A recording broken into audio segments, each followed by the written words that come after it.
জামায়াত ইসলাম মনে করে জুলাই সনদ সই না হলে জুলাই আন্দোলন ব্যর্থ হবে। দলটির নায়েবে আমির ডাক্তার সৈয়দ আব্দুল্লাহ মোহাম্মদ তাহের এ কথা বলেন। বুধবার দুপুরে জাতীয় ঐক্যমত্য কমিশনে অংশ নিয়ে তিনি মন্তব্য করেন। ডাক্তার তাহের বলেন, জুলাই আন্দোলনে অংশগ্রহণ ছিল সবার, সবচেয়ে বেশি দেখা গেছে খেটে খাওয়া মানুষদের, সেই স্বীকৃতি দিতে হবে।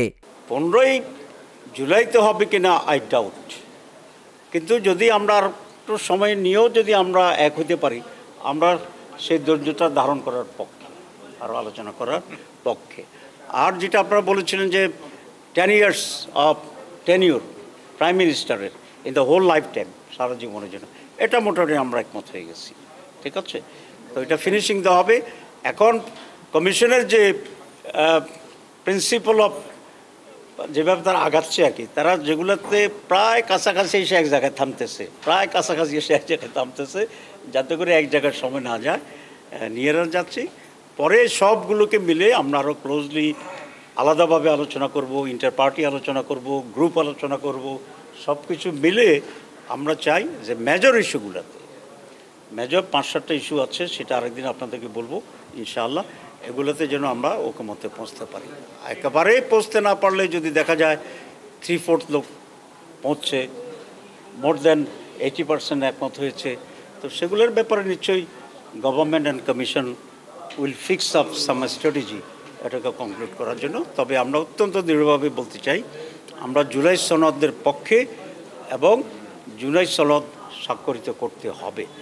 কারণ যে পরিবর্তনটা, যে জীবনটা, যে রক্তটা আমরা দিয়েছি, এটা যদি কিছুই না হয়, ব্যাক টু দি প্যাভিলিয়ন যদি হয়ে যায়, তাহলে তো এই স্যাক্রিফাইসের একেবারে অর্থই হবে। আর এই স্যাক্রিফাইসটা এবার ব্যতিক্রম হচ্ছে, পৃথিবীর বহু দেশে বিপ্লব হয়েছে, সরকার পরিবর্তন হয়েছে, আন্দোলন হয়েছে, কিন্তু ভেরি স্পেশাল ইন বাংলাদেশ হচ্ছে এই যে এখানে শিশু থেকে শুরু করে লাঠি ধরা বৃদ্ধ পর্যন্ত এই আন্দোলনের শরিক হয়েছে। এখানে কম শিক্ষিত লোক, পেশাজীবীরা লোক, এরাই বেশি শরিক হয়েছে। আমি ঢাকা মেডিকেল কলেজে আহত পঙ্গুদের দেখতে গিয়েছিলাম এই 6, 7, 8 তারিখের দিকে। 80% ছিল হকার, রিক্সাওয়ালা, ঠেলা গাড়িওয়ালা, ভ্যান গাড়িওয়ালা। এটা কিন্তু আপনাদের লেখা এবং এতেও খুব ফুটে আসে না। এটা মনে হয়েছিল ছাত্ররা করেছি, আমরা পলিটিক্যাল পার্টি করেছি। The common people, lower trodden people, খেতে খাওয়া মানুষ সবচেয়ে বেশি পার্টিসিপেট করেছে। আমি অনুরোধ করবো আজকে এই সুবাদে যে মেহরবানি করে আপনারা তাদের ত্যাগটাকে হাইলাইট করেন, মানুষের কাছে সত্যটা তুলে ধরেন। ঐকমত্য কমিশনে বুধবারের সভায় সবার ঐকমত্য হয়েছে বলেও জানান জামায়াতের এই নেতা। তিনি বলেন, সংসদীয় আসনে সীমানা নির্ধারণে একটি সাংবিধানিক কমিটি গঠনে সবাই ঐকমত্য পোষণ করেছেন। কারণ প্রত্যেকদিন তো আমরা আদা কথা বলতে পারি, কিন্তু আজকে একটা বিষয়ে আমরা প্রায় ঐকমত্যে পৌঁছেছি। সেটা হচ্ছে আজকে যে কয়েকটি বিষয়ে আলোচনার জন্য রাখা হয়েছে, তারপরে 1 নম্বর ছিল ডিলিমিটেশন। আমাদের কনস্টিটিউন্সিগুলোতে সীমানা নির্ধারণের যে আইনটি, এটা আমাদের সংবিধানের 119-এ এ ব্যাপারে উল্লেখ করা হয়েছে, এবং এখানে ক, খ, গ, ঘ আরও অনেকগুলো সাবসেকশন এখানে আছে। মৌলিক যে বিষয়টা আজকে হয়েছে সেটা হচ্ছে ডিলিমিটেশনের জন্য আগে নির্বাচন কমিশনেই একান্তভাবে এই কাজটি করত। এখানে স্বচ্ছতার জন্যে একটু পরিবর্তন আসছে, যে একটা স্পেশালাইজড কমিটি হবে, সেই কমিটি নির্বাচন কমিশনকে সহযোগিতা করবে, সুপারিশ করবে। এটাকে 2 ভাগে ভাগ করা হয়েছে।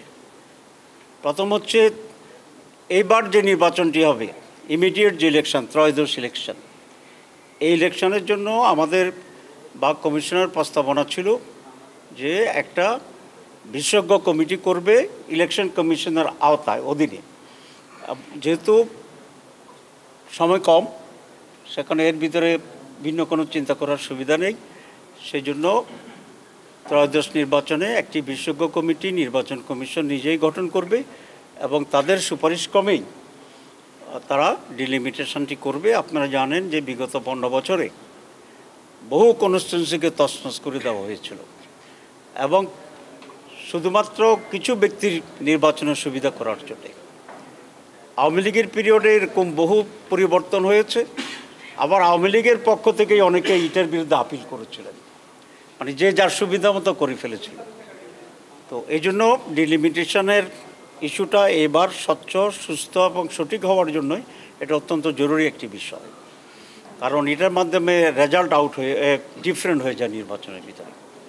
তো এই জন্য আমরা বলেছি এবার under the election commission, under the supervision of the election, under the decision of the election, মানে ইলেকশন কমিশন একটা বিশেষজ্ঞ কমিটি হবে, তারা তাদেরকে অ্যাডভাইস করবে এবং অ্যাকর্ডিংলি তারা যাবে।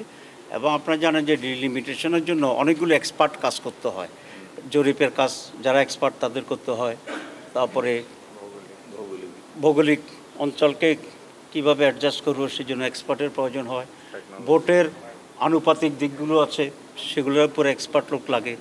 তো সব মিলিয়ে it's a very specialised committee, আমরা সেটা বলেছি। আর স্থায়ীভাবে আমরা আরেকটা বিষয় ঐকমত্য হয়েছি যে সংবিধানে একটা বিশেষজ্ঞ কমিটির ব্যাপারে এটা উল্লেখ থাকবে যে আদমশুমারি যেটা করে আমাদের দেশে আর অলমোস্ট আফটার 10 ইয়ার্স, তো এরকম আদমশুমারির পরেই ডিলিমিটেশনের জন্য একটা বিশেষজ্ঞ কমিটি থাকবে, যেটা একটা সাংবিধানিক কমিটি হিসাবে কাজ করবে, সংবিধানটা অন্তর্ভুক্ত থাকবে এবং এই কমিটি স্বাধীন হবে এবং বিশেষজ্ঞদের দ্বারা এটা গঠিত হবে। বিশেষজ্ঞ কারা কারা থাকবে এই বিষয়ে আমরা আজকে বেশি আলোচনা করিনি, কারণ এই কমিটি, এই হাউসটা হচ্ছে নীতিগত সিদ্ধান্তের বিষয় এখানে আছে।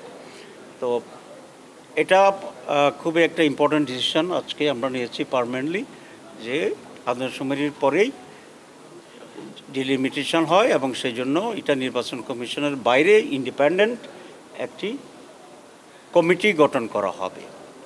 কমিশন প্রস্তাব করেছিল এটার নাম হবে কমিশন নামের শেষে, এ নিয়ে অনেকে আপত্তি করেছেন। তো সেক্ষেত্রে এটা কমিটি, কমিশনের জায়গায় শব্দটা কমিটি দিয়েই আমরা সকলে ঐক্যমত হয়েছিলাম।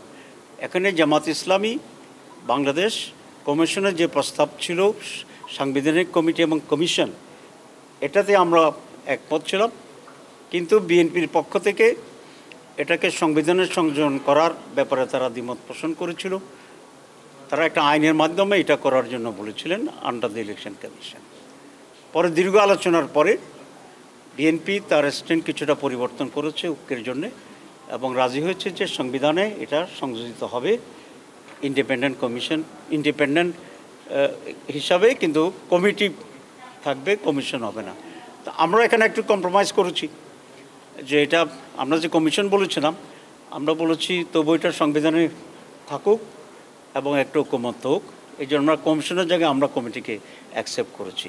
তো দুইটা প্রধান দলেই কিছুটা ছাড় দিয়ে আমরা একটা ঐক্যমত্য আসার পরে সকলেই হাউসেই এটাতে একমত হয়েছে। তো এটা আজকে আমি মনে করি ইটস এ গ্রেট থিং। দুটা বিষয়, যে একটা বিষয় আমরা একমত হয়েছি গুরুত্বপূর্ণ বিষয়, আরেকটা হচ্ছে আমরা যে একমত হইতে পারছি অ্যাটলিস্ট কখনো কখনো, কারণ মানুষের ভিতরে একটা ইমপ্রেশন এরকম তৈরি হয়েছে যে আমরা এখানে শুধু আলোচনাই করি, আমরা একমত হইতে পারি না। তো আজকে যে একমত হইতেছি এটা আমি মনে করি ইটস এ গ্রেট। আসলে আপনারা জানেন যে আমাদের যে এনসিসির কথা বলা হয়েছিল, ন্যাশনাল কনস্টিটিউশন কমিটি, এটার ব্যাপারে আমরা প্রায় সকলে আমরা একমত হয়েছি, আরও আগে, আজকে আলোচনা হয়নি। সেখানে সকলে একটা বিষয়ে একমত হয়েছি যে নামটা একটু পরিবর্তন করে দিতে হবে, সাংবিধানিক এবং সংবিধিবদ্ধকরণ যে সমস্ত প্রতিষ্ঠান আছে সেগুলার নিয়োগ কমিটি, এভাবে এটাকে চেঞ্জ করেছে, এখানে আমরা একমত। আর যে সমস্ত জায়গায় কমিটি যে কনস্টিটিউট করেছে এই ব্যাপারে আমরা প্রায় সকলে একমত। যে সমস্ত বিধিগুলো আছে সেগুলোর ব্যাপারে আমরা একমত অধিকাংশই।